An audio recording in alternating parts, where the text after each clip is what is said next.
BSc and BA third year. प्रश्न 2। भारत माता के स्वरूप को कवि ने किस तरह व्यक्त किया है?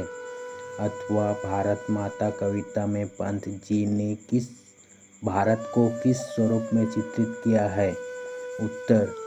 कविवर सुमित्रानंद पंत ने अपनी कविता भारत माता में अंग्रेजों को पराधीनता की जंजीरों में जकड़े हुए भारतवासियों की मार्मिक दशा का चित्रण किया है। पंत जी कहते हैं कि मातृशक्ति भारतवर्ष के गांवों में निवास करती है।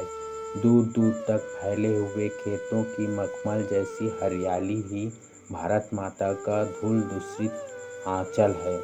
वह पराधीनता की बेड़ियों में जकड़ी हुई अपनी संतानों की दयनीय दशा को देखकर रुदन कर रही है। दीनता के कारण वह जड़वत सी हो गई है। वह बिना पलक झपकाए नीचे की ओर निहारती हुई ऐसी लग रही है जैसे आवाज रहित करुण क्रंदन उसके अधरों में समा गया हो। इस प्रकार युगों युगों से आन रूपी अंधकार में डूबे हुए भारतवासियों को देखकर उसका हृदय अवसाद, निराशा और उदासी से भर गया हो। ऐसा प्रतीत होता है कि वह अपने ही घर में रहते हुए भी परदेसी की तरह जी रही हो। उसकी स्वर्णिम धान्य संपदा को पैरों तले रौंदा जा रहा है,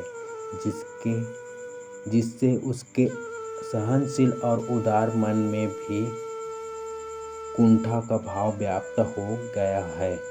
उसके कारण क्रंदन से कांपते हुए होठों की मुस्कान लुप्त हो गई है, जैसे मानो राहु ने उसे ग्रास ले लिया हो।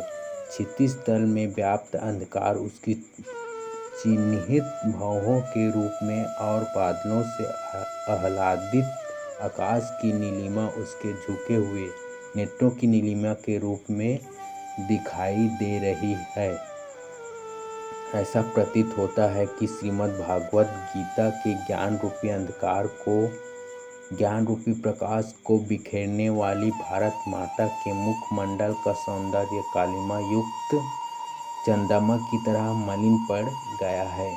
लेकिन भारत माता उत्साहित भी है, क्योंकि उसके पुत्रों को यह एहसास हो गया है कि उसके दुख का कारण क्या है।